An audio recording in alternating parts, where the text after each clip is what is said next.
اولا به جنس زن احترام خاصی من قائلم، نه از این جهت که زن قشنگ، از این جهت که زن خیلی بابا و این موجود به علت ضعف جسمیش از مرد عقب افتاده. مرد اینو زده گفت اونجا باید بری بشین کتاب هم نباید بخونی، پخت و پز بکنی. این دستمال کسی به منو بشونی، من آقا هستم، این چه گناهی داره؟ بعدم شاعرها و نویسنده ها و گویندگان بگم که بله ما زنا دقت میکنن، زن و اژدها مرده در خاک به مسخرهش هم بکنن. هر کار زشتی میگن زنانه است، هر کار میگن مردانه است.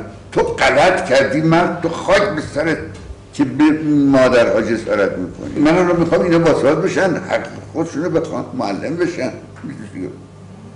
مردان نمیدون اینو بیرون، زنان مادرشون کمک کنن، پسرها رو میبرستن. تا حالا پسر به پدر کمک میکرد، دختر به مادر. از وقتی که من مدرسه باز کردم دیدم کار پسرها هم دخترها باید بکن. رفتم دیدم هیزم پسر میزده که به دختر نمیدیم کوره کرده هیزم.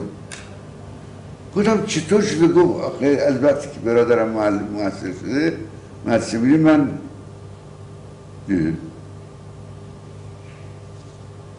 رفتم تو مدرسه دادی بیداد قهر میکردم مدرسه میبستم تا با بدبختی دخترها رو وارد مدرسه کردم. در حدود 700-800 نفرشون رو هم معلم کردم، چندین نفر رو به لیسانس رسوندم. عرض کنم خدمتتون یک عده‌شون رو به مامایی بردم.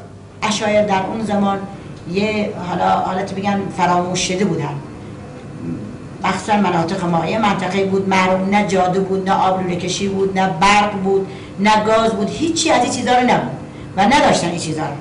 واقعا مردم با یه نون بخوره نمیری که یک کشاورزی میکردن، حالا بارون بیاد این یه محصول خوب بده به اندازه فقط خوردن خودشون، خوراک خودشون.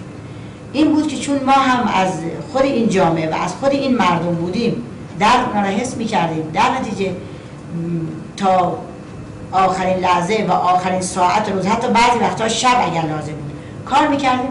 بچه ها هم علاقه داشتن، بچه های اشاعری هم بچه های بسیار مستعدی بودن. در ضمن معلم اشاعری کارشون چون با نمایش همزمان بود، کارشون بیشتر به صورت نمایشی، به صورت توری نبود که به بچه ها یاد بدن، عملا یاد میدادن. خیلی راحت بچه ها استقبال میکردن و خیلی راحت یاد میگرفتن.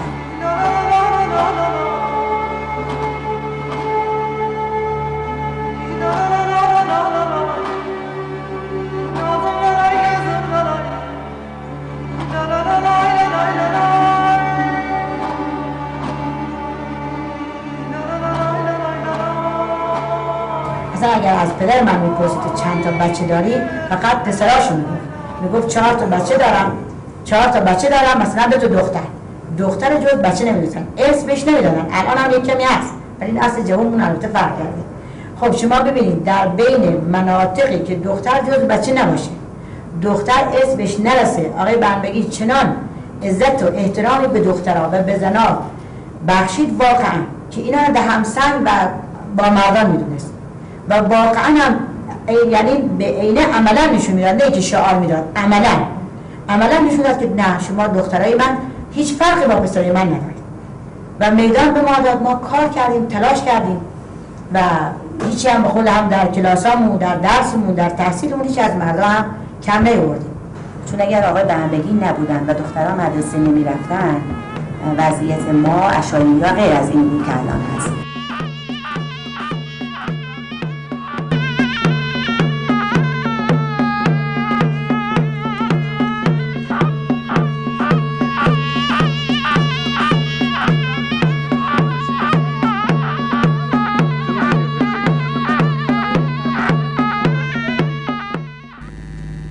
جناب آقای بهمنبگی به نظر من در 3 عرصه خدمتگزار جامعه بودند. چهره خدوم ایشان در یک عرصه خدمتگزاری به نسل گذشته اشایر، عرصه دوم خدمت ایشون خدمت ماندگار و عظیم ایشون به آموزش و پرورش عشایر است. و عرصه سوم خدمت جناب آقای بهمن بیگی خدمتی است که به فرهنگ کرده‌اند به عنوان یک نویسنده و یک محقق و پژوهشگر. گاهی احساس چنان سرکش و اوجگیرنده است که کلمه از عهده بیان اون بر نمیاد. من امروز غرق شادی هستم، غرق امید هستم و به این نتیجه رسیدم که مردم ایران، بزرگان ایران، بزرگان فارس، مردم عشایر قدر خدمت رو میدونن و تا زمانی که خدمت قدردانی نشه، وفا نشه به خدمت، خدمت از میان میره. واقعا ممنونم، واقعا سپاسگزارم، واقعا امیدوارم از جماعت هنرمند، از بزرگانی که اینجا به من لطف کردن، لطف مبالغه آمیز، جناب سازگار نژاد. من دیگه بچه‌های خودم رو نمیتونم جناب بگم، آقای اکبری، آقای برخورداری و دیگران معذرت میخوام. از همه از صمیم قلب تشکر میکنم و در این سن و سال دیگه بیش از این طاقت گفتار رو دارم ندارم.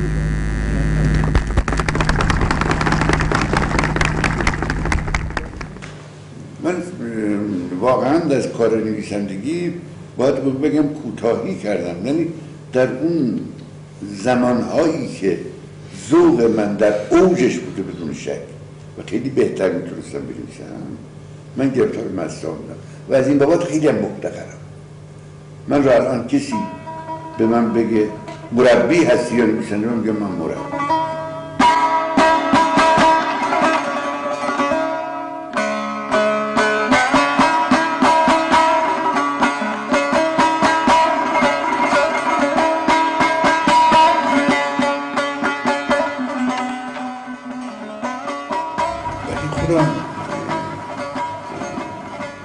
حیرت آوره شانسی بوده،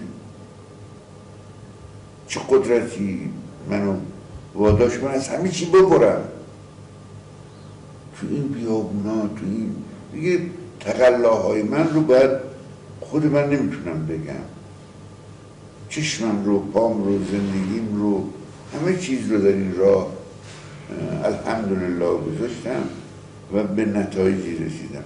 حالا شما اینو نمیپسندید، کسی رو دوست می‌دارید که جگوار سوار بشه و یواشکی راجع به چه گوارم صحبت بکنه و دیگه من مرد.